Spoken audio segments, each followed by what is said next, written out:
E eu lembrei de duas coisas. A primeira é que quando eu disse ao pastor da minha igreja, e àquela altura eu estava com os meus 16 anos de idade, que eu queria ser pastor, eu falei para ele se era possível ser pastor sem precisar falar em público.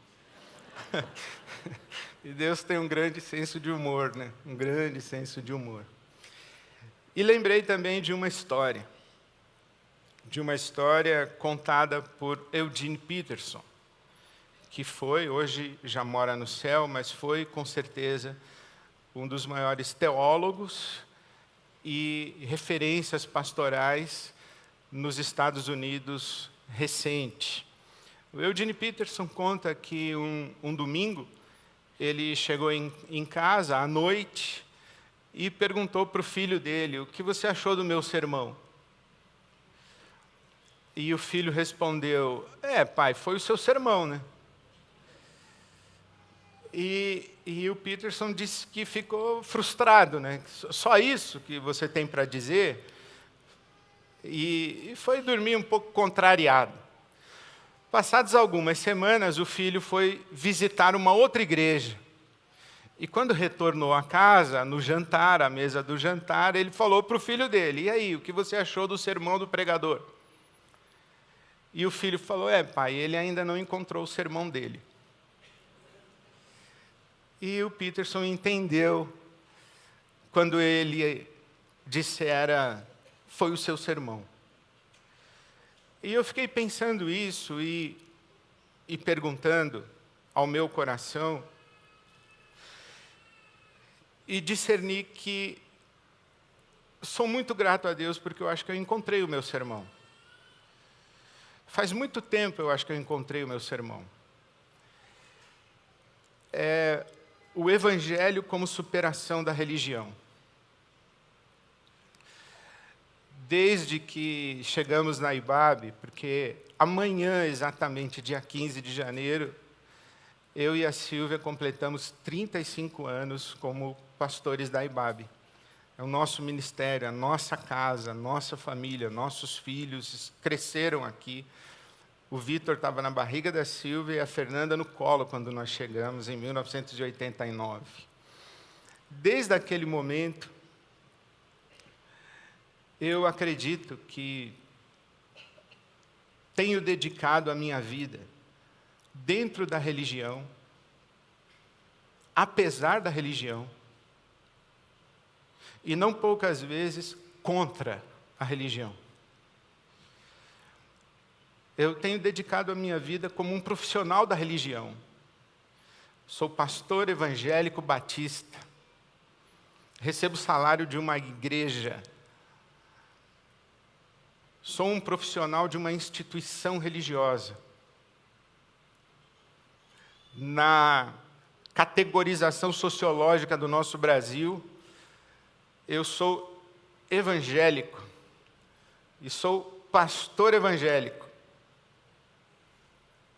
Mas confesso que tenho dedicado a minha vida a lutar contra tudo isso. E tenho dedicado a minha vida a lutar contra tudo isso, porque muito aqui entre nós, eu não gosto de absolutamente nada disso. Eu não gosto de igreja, de instituição religiosa, eu não gosto de pastor, de clero, eu não gosto de religião. E por alguma razão que eu só posso atribuir a um sopro do Espírito Santo no meu coração, porque talvez eu não escolhesse isso, foi a maneira como o Evangelho me chegou. O Evangelho me chegou como superação da religião. Inclusive porque eu cresci dentro da religião. Eu cresci dentro de uma igreja batista. Frequentei escola dominical desde a minha mais tenra infância. Eu fui batizado numa igreja batista com 11 anos de idade. Fui para o seminário com 17. A religião sempre foi o meu mundo. O espaço religioso sempre foi o meu mundo. De certa maneira, era para eu ser um filho da religião. mas por alguma razão que eu atribuo a um sopro do Espírito Santo no meu coração, eu tenho dedicado a minha vida contra a religião. Meu filho diz que é o meu esporte predileto, falar mal da religião. Mas deixe primeiro dizer para você o que eu entendo por religião. Você pode dizer assim, mas o cristianismo não é uma religião? O cristianismo é uma religião, mas o cristianismo é uma coisa, o evangelho é outra coisa completamente diferente. O cristianismo é uma traição do evangelho. O cristianismo é uma negação do evangelho.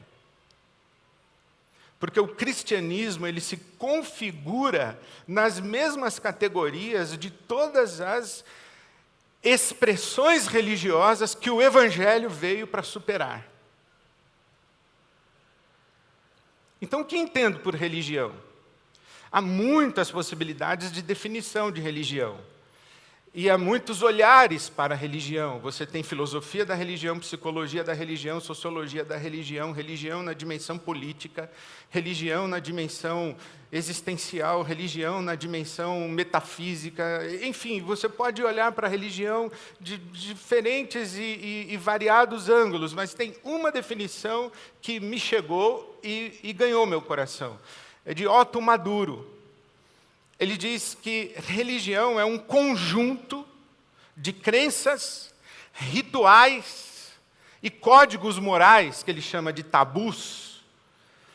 Crenças, rituais e códigos morais relativos a seres superiores, com os quais os fiéis desenvolvem uma relação de obrigações e benefícios.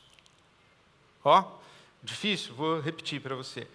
Crenças, doutrinas, dogmas, rituais e códigos de comportamento moral. Isso pode, isso não pode. Essas crenças, esses rituais e esses códigos comportamentais são relacionados a seres superiores, deuses, divindades. E com esses seres superiores, os fiéis que têm essas crenças, participam desses rituais e vivem do pode e do não pode, desenvolvem uma relação de obrigações e benefícios. Isto é, se os fiéis fazem aquilo que é a sua obrigação, eles são beneficiados ou abençoados. Se os fiéis não cumprem as suas obrigações, eles não recebem os benefícios, isto é, são amaldiçoados. Então, o que é religião?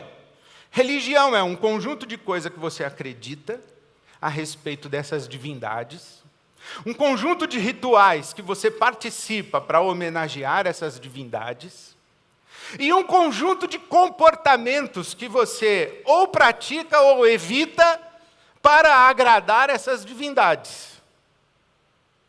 E porque você faz isso, você acredita que essas divindades vão abençoar você e não vão amaldiçoar você. Isso é religião. Isso é o evangelho? Não. Absolutamente isso não é o evangelho. Primeiro que o evangelho não está estruturado nas categorias de obrigações e benefícios. O evangelho, na linguagem do apóstolo Paulo, é o evangelho da graça de Deus. O evangelho da graça de Deus. Deus não se relaciona conosco a partir dos compromissos que assumimos com Ele. Deus não nos abençoa em função dos nossos méritos e do fato de cumprirmos as nossas obrigações para com Ele. Deus não nos abençoa porque nós somos fiéis, porque nós somos virtuosos, porque nós somos bondosos, porque nós temos em nós alguma coisa da qual Deus se agrada para, em resposta a isso que Ele vem em nós, nos abençoar. Deus nos abençoa e se relaciona conosco exatamente, absolutamente, puramente, exclusivamente porque Ele quer. Isso é graça. Eu acordo e digo, Senhor, ontem eu não devia ter feito o que eu fiz. E Deus diz assim, eu sei, mas eu te amo assim mesmo. Olha o sol, que bonito. Abre a janela, Ed. Vai viver, filho. Esquece ontem. Vai de novo. O senhor não está bravo comigo? Eu falei, não. Eu estou a seu favor. Quando eu entendi isso, que Deus não é um problema meu, eu sou um problema dele, mas ele não é um problema meu. Que Deus não é contra mim, que Deus está por mim.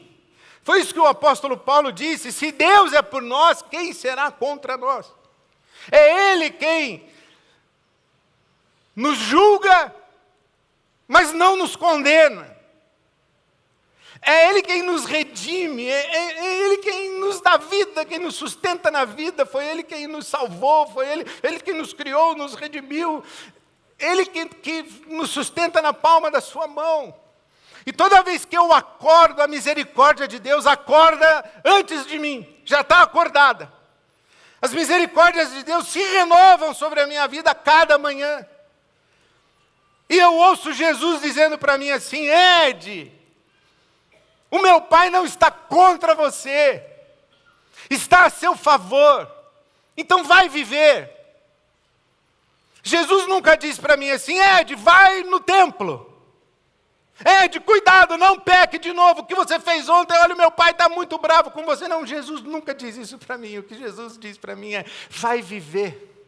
E eu falo, e aquilo que eu fiz ontem, esquece aquilo, vê se não faz mais, porque te faz mal. Isso é ruim para você, então se livra disso, mas vai viver. Isso é a graça de Deus, é o favor de Deus, é a bondade de Deus sobre nós. A religião depende de dia sagrado, lugar sagrado, atividade sagrada, pessoa sagrada. A religião se estrutura com lugares especiais, atividades especiais, gente especial, dia especial, domingo, pastor, culto, templo, religião. O Evangelho não, o Evangelho é na vida. Eu tenho um amigo muito querido que estaria aqui se não tivesse passado por mais uma sessão de quimioterapia ontem. E enquanto nós orávamos, eu fiquei em pé ali no meu lugar, e eu estava em pé aqui na frente enquanto o Cláudio orava, e era o nome dele que estava no meu coração. Ele não está aqui, mas Deus está com ele. A graça de Deus está com ele. A bondade de Deus está com ele. Onde ele estiver. Eu lembro de um outro amigo que partiu também vitimado por um câncer. Guará. Um amigo muito querido. E eu me lembro a última vez que eu encontrei com ele foi numa celebração da IBAB. Ele veio e me deu um abraço ao final da celebração, se despediu de mim, eu falei assim, vai com Deus. E ele parou, me olhou e disse assim, será que Deus vai comigo? Eu falei, só tem uma condição para você experimentar Deus na sua vida. E ele falou, qual é? Eu falei, você querer. Você quer que Deus esteja com você? Claro que eu quero. Eu falei, então ele está. O Evangelho, inclusive, nos diz que Deus está mesmo quando a gente não quer. Eu tenho um outro amigo que gosta de sair dizendo por aí que é ateu. Eu desconfio. Ele é um crente contrariado. Ele fica dizendo para todo mundo que ele é ateu. E um dia na nossa conversa eu falei assim para ele, quem é Deus para você? E ele respondeu com a genialidade que ele carrega. Ele falou assim, olha Ed, Deus é uma presença incômoda não convidada. Deus é uma presença incômoda não convidada. É o amor constrangedor que não nos larga. É a graça, é a bondade, é a misericórdia presente nos abraçando, nos acolhendo. E a gente não quer saber dele, mas ele quer saber da gente. Ele não está contra nós, ele é a nosso favor. E ele não depende de batina, de confessionário, de terço, de vela. Ele não depende do seu dízimo, ele não depende da sua novena, ele não depende de nada. É o Evangelho. A gente é que depende. E a gente é que precisa tentar se convencer o tempo inteiro de que a gente é gente boa. Porque isso dá um certo conforto de uma expectativa de que Deus vai nos abençoar amanhã na entrevista de emprego. Mentira, não vai não. Porque tem outro cara também precisando de emprego. E se ele tiver 3 filhos e você não tiver filho, eu peço a Deus que dê um emprego para ele, inclusive, não para você. Porque a bondade de Deus não depende de nada disso. A religião é que fica confinando a gente e confinando Deus. A religião tem crenças, nós temos crenças. Nós, por exemplo, não cremos, os cristãos, em linha geral, na história da igreja, hegemonicamente, tem um pouquinho de gente que se diz cristã e acredita em reencarnação. Mas o apóstolo Paulo, em Coríntios 15, nos ensina sobre ressurreição. Então, isso é uma crença, nós não cremos na reencarnação, nós cremos na ressurreição. Nós cremos que Deus é Pai, é Filho, Espírito Santo, isso é uma crença, é uma doutrina. Nós cremos na igreja, como o corpo de Cristo. Nós cremos que Jesus morreu na cruz pelos nossos pecados, ou para nos perdoar dos nossos pecados. Nós cremos nas coisas. Mas o Evangelho não é acreditar em coisas. O Evangelho é se relacionar com uma pessoa. Eu me lembro que, quando cheguei na IBAB, tinha um irmão, Basílio Petkov, casado com a irmã Maria Petkov. E eu fiz o sepultamento da irmã Maria Petkov. Eu oficiei o sepultamento daquela irmã querida, velhinha já, faleceu bem velhinha.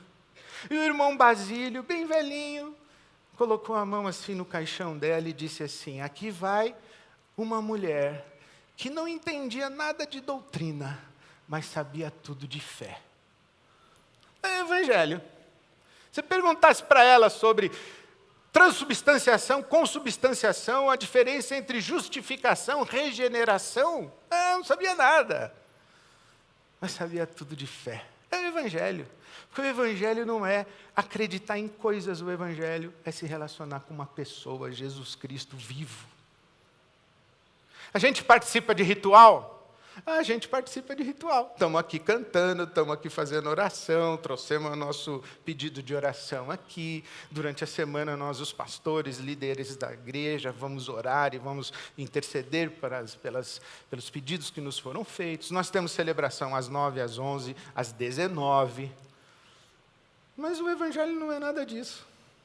O Evangelho é adorar a Deus em espírito e em verdade. Provavelmente tem gente aqui, que não seja você, não é praga também. Provavelmente tem gente aqui muito longe de Deus. Cantou, orou, veio na frente, mas está muito longe de Deus. E tem alguém agora andando de bicicleta no Parque Vila Lobos, como diz o Roberas, coladinho com Deus. Jesus na garupa da bike. Enquanto algumas pessoas nos templos hoje estão completamente alienadas da graça, da bondade, porque o Evangelho não tem a ver com o ritual, o Evangelho tem a ver com o coração quebrantado e o coração adorador. Jesus disse: onde estiverem 2 ou 3 reunidos em meu nome, ali estarei. Pode ser no templo, pode ser embaixo de uma árvore, pode ser na mesa da sua casa. É o Evangelho. Eu lembro da primeira vez que eu falei sobre isso, que existe tanta santidade na sua rodada de pizza, quanto no culto de oração. Um irmão disse: pastor, agora o senhor acabou com o culto de oração. Eu falei: não, irmão, eu santifiquei a rodada de pizza. Jesus está lá também. Isso é o Evangelho. A gente tem códigos morais, comportamento. Eu sou do tempo que crente não fumava, não bebia, e não jogava. Ó, que coisa! Você acredita que houve um tempo em que crente não fumava, não bebia e não jogava? Que o grande pecado do crente era fumar. Eu lembro que eu era seminarista, fui pregar numa igreja e teve uma assembleia para excluir um crente. Um irmão lá que fumava, ia ser excluído porque fumava. Aí ele levantou, falou, ó, quero dizer que eu não fumo mais. Aí um outro falou, não fuma desde quando? Falou, desde hoje de manhã. Fumei o último cigarro vindo para cá. Um debochado, mas ele estava certo. E Deus está lá preocupado se você fuma ou não fuma. Quem está preocupado com isso é seu médico. Você devia estar preocupado. Deus está preocupado com o seu coração, está ocupado com o seu coração. Eu conheço tanta gente sangue ruim. Olha, se eu fosse escrever um livro dos pecados que eu já ouvi. Você sabe de quem eu estou falando, que você está aqui. Mas Deus tem nada a ver com isso. Deus é tão misericordioso, bondoso. O pecado faz mal para a gente. Jesus, que era um provocador pela misericórdia e o amor de Deus, disse para os religiosos da sua época, vai ter muita prostituta no céu chegando na sua frente. Você que é homem de bem. Porque o coração de Deus é de outro jeito. Ele não depende dos nossos códigos e dos nossos padrões de comportamento. A igreja depende, ela diz que fulano pode, fulano não pode. A igreja julga, a igreja condena, a igreja exclui. Mas o Evangelho não. O Evangelho é o encontro das pessoas que olham para Deus, receberam o seu amor, a sua graça, e disseram, Jesus Cristo é o meu Senhor, ou disseram como Tomé, a respeito de Jesus, Senhor meu e Deus meu. Então, meu querido, minha querida, eu continuo pastor, continuo na igreja, continuo na religião, mas que esse negócio dá um trabalho. Religião dá muito trabalho. Administrar doutrina, administrar que o que eu falei eu deixei de falar, se está correto, se não está, se é heresia, se não é, se eu vou para o céu, se eu vou para o inferno, dependendo da heresia que eu falei. Isso dá muito trabalho. Dá muito trabalho administrar o ritual, dá muito trabalho administrar as relações de pecado, de não pecado, de culpa, de frustração, de gente amargurada, gente psicótica, gente neurótica por causa de pecado, por causa do medo de Deus. Isso dá muito trabalho. E o Evangelho é liberdade, é libertação em Cristo Jesus. Jesus disse, vocês vão conhecer a verdade, e a verdade vai fazer de vocês livres. Se o Filho do Homem, que é Jesus, libertar você, você vai ser livre. E vai viver. Vai viver debaixo da graça, da bondade de Deus. Então eu espero você aqui domingo que vem. No templo, no culto. Espero que você traga a sua oferta, a sua contribuição financeira para a IBAB. Tudo isso que eu faço há mais de 35 anos aqui na IBAB. Mas o Evangelho tem nada a ver com isso. A vida é leve, a vida é bela, a vida é cheia de graça, de bondade, de generosidade que Jesus Cristo trouxe para nós. Se eu pudesse, tivesse voz, ainda bem que você está poupado disso, eu cantaria tudo de novo para você. Onde você estiver, quando você estiver, se faltar isso aqui para você desistir, lembra, a mão de Deus está aí te sustentando. Talvez você nem perceba, você nem acredite, mas é a mão de Deus. Se você fizer assim agora, ó, sabe o nome disso aí? Deus. Foi Ele quem te deu vida, Ele quem te sustenta na vida, e Ele te convida para a vida. Jesus disse para nós, eu vim para que vocês tenham a religião certa. Eu vim para que vocês tenham vida, e vida em abundância. Então, meu querido, minha querida, meu irmão, minha irmã, vai viver a vida que Jesus tem para dar para você. Vai viver, vai desfrutar da vida que Jesus Cristo tem para você. É o que eu desejo do mais profundo do meu coração.